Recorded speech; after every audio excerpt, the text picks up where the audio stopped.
Sesaat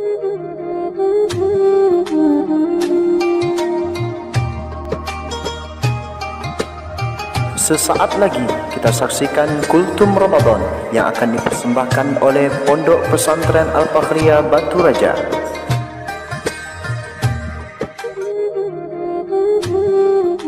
Bismillahirrahmanirrahim. Assalamualaikum warahmatullahi wabarakatuh. Alhamdulillahi rabbil alamin.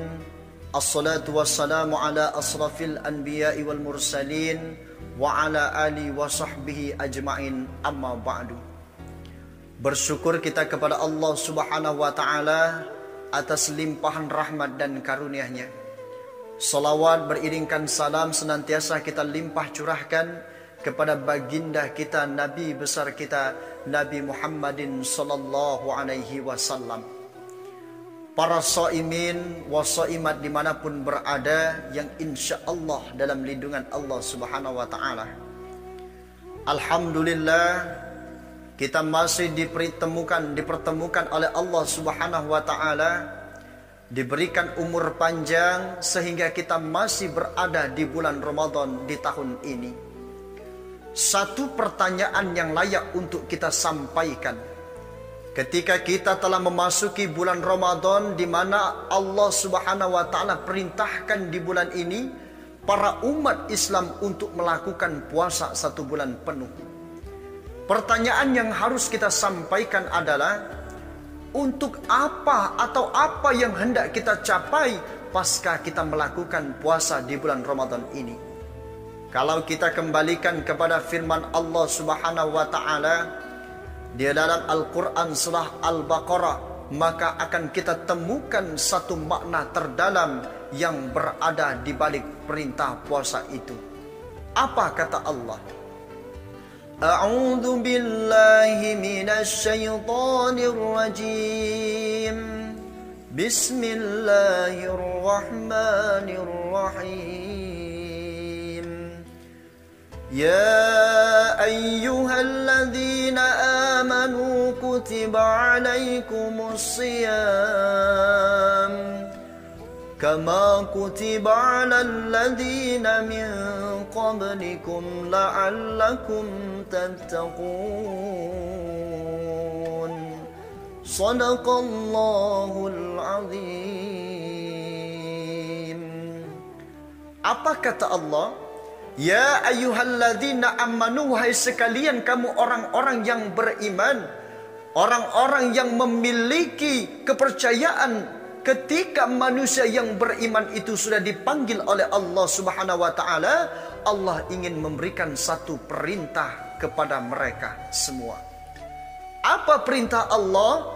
Kutiba alaikumusiyam, wahai manusia, sekarang aku wajibkan untuk kamu berpuasa. Para shaimin wa shaimat dimanapun berada yang insya Allah dirahmati oleh Allah subhanahu wa ta'ala. Ternyata perintah puasa ini mengapa Allah berikan kepada kita? Bukanlah umat-umat yang pertama yang Allah berikan perintah puasa. Lanjutan ayatnya memberikan sinyal bahwasanya puasa sesungguhnya sudah lestari pada umat-umat sebelum kita. Kama kutiba alal ladzina min qablikum, seperti telah kami wajibkan atas orang-orang sebelum kamu.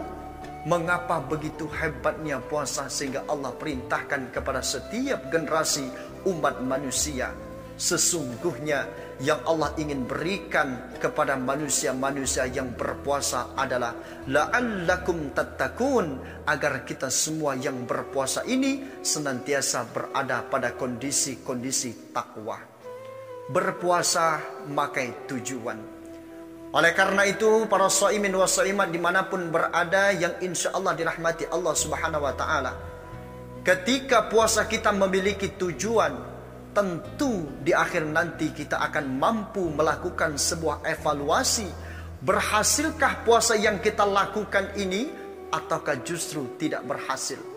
Tercapaikah tujuan puasa yang hendak kita sampaikan, yang hendak kita capai itu, ataukah puasa kita sekedar melakukan apa yang dikatakan oleh Nabi Muhammad sallallahu alaihi wasallam, sekedar mendapatkan lapar dan haus saja.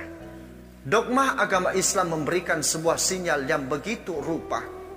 Man soma radana imanan wahtisaban, barang siapa yang berpuasa di bulan Ramadan imanan wahtisaban, dengan penuh iman dan pengharapan ridha Allah Subhanahu wa taala, ghufirallahu ma taqaddama min zambi, maka kasih ampunan kepadanya terhadap dosa-dosa yang telah dilakukan.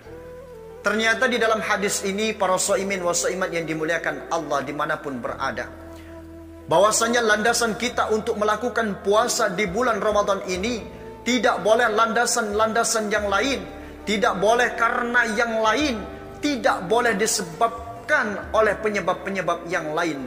Akan tetapi murni puasa yang kita lakukan disebabkan oleh tingginya kadar keimanan yang kita miliki. Kemudian besarnya harapan kita akan keridhaan Allah Subhanahu wa taala. Makanya di ayat yang pertama tadi Allah hanya memanggil orang-orang yang beriman, yang disuruh untuk puasa. Kenapa? Karena puasa tidak akan sampai tujuannya ketika bukan orang-orang yang beriman dan percaya kepada Allah Subhanahu wa taala. Ciri-ciri orang yang beriman kepada Allah yang melakukan puasa itu adalah orang-orang yang senantiasa mengharapkan keridhaan Allah Subhanahu wa taala. Para shaimin shaimat dimuliakan Allah Subhanahu wa taala, yang tahu apakah hari ini kita berpuasa atau tidak. Tidak ada yang tahu apakah kita makan hari ini atau tidak. Tidak ada yang tahu apakah kita hari ini menahan dahaga atau tidak. Yang tahu hanyalah manusia itu sendiri dan Allah Subhanahu wa taala. Puasa ini adalah ibadah-ibadah yang bersifat rahasia. Hanya keimanan yang akan menjamin diri kita, hanya kepercayaan kita kepada Allah yang akan menyelamatkan kita. Dan ketika kita berharap ridha Allah, yang lain kita tidak akan yang lain kita tiadakan. Hanyalah Allah yang menjadi tujuan kita berpuasa, ridha Allah yang kita harapkan. Maka ketika ridha Allah itu Allah berikan kepada kita, maka insya Allah tidak akan ada kegelisahan, tidak akan ada berat di dalam diri kita, tidak akan ada kesedihan yang akan melanda kita. Kenapa? Karena banking kita adalah Allah Subhanahu wa taala. Semoga para shaimin wa shaimat yang dimuliakan Allah Subhanahu wa taala, kita dapat meluruskan niat kita bahwasanya puasa kita punya tujuan, maka kita akan mencapai predikat takwa yang Allah tawarkan, yang mana landasan kita berpuasa adalah iman dan hanya mengharapkan ridha Allah Subhanahu wa taala. Semoga hal ini dapat menjadikan bahan renungan bagi kita pada hari pertama di bulan Ramadan ini. Barangkali ini saja yang dapat saya sampaikan. Kurang dan lebihnya saya mohon maaf kepada Allah. Kita sama-sama mohon ampun. Wassalamualaikum warahmatullahi wabarakatuh.